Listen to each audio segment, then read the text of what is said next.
What would be included in a new biology approved first aid kit and emergent tools to use and have on hand? So the one is the Quinton plasma for potential IV transfusions and all the paraphernalia that would come with a IV setup. And again, that's for a serious emergency that's you would maybe otherwise have to go to the hospital for. The other things that are, things like gauze and suture stuff, that's just the normal stuff, which I think everybody should have on hand, particularly if you know how to suture and take knives out of people's legs and stuff like that. Um, so I won't go into that. But the things that are more specific to a new biology approved first aid kit, I just made a list.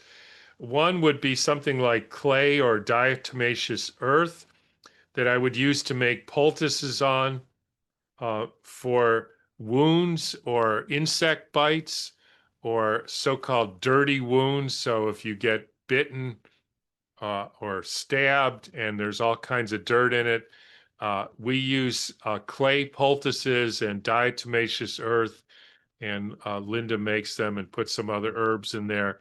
And if you get like a mosquito bite or a tick bite, or if I had a snake bite or something, I would put a poultice of that, of the clay and diatomaceous earth, and basically suck that out. And we've had good luck with that, with all kinds of different bites. The next thing I would put is chlorine dioxide and know how to use it.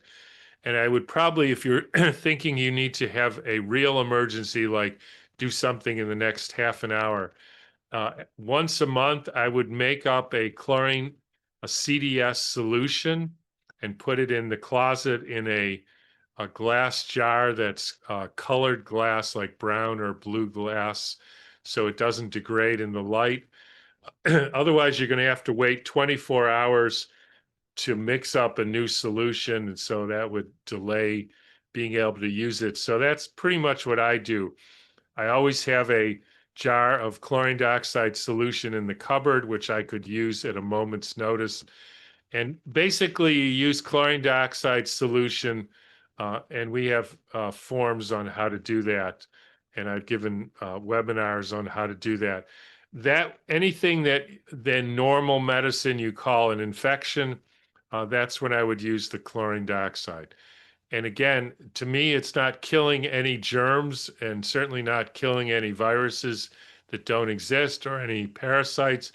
It's actually an oxidative therapy, meaning it supplies a kind of charge to the body, and it's the charge which helps to strengthen the tissue, and strengthened tissue doesn't need to have as many bacteria or parasites, so-called, or fungus eat on them, and so it looks like it's killing the infection when it's actually just rejuvenating the tissue. So that's the next thing. I would have a 30 remedy homeopathy kit, and you can buy those from Oleos and a various number of places, and learn at least a little bit about how to use those for first aid. I would have the 12-in-1 cell salt, which I take in many different emergency situations. I would have a strophanthus tincture or capsules if there's any chance that the emergency is a heart attack. And I would probably have some turpentine, especially for inhalation in the case of pneumonia or some sort of difficulty breathing. And I think that should give you a start.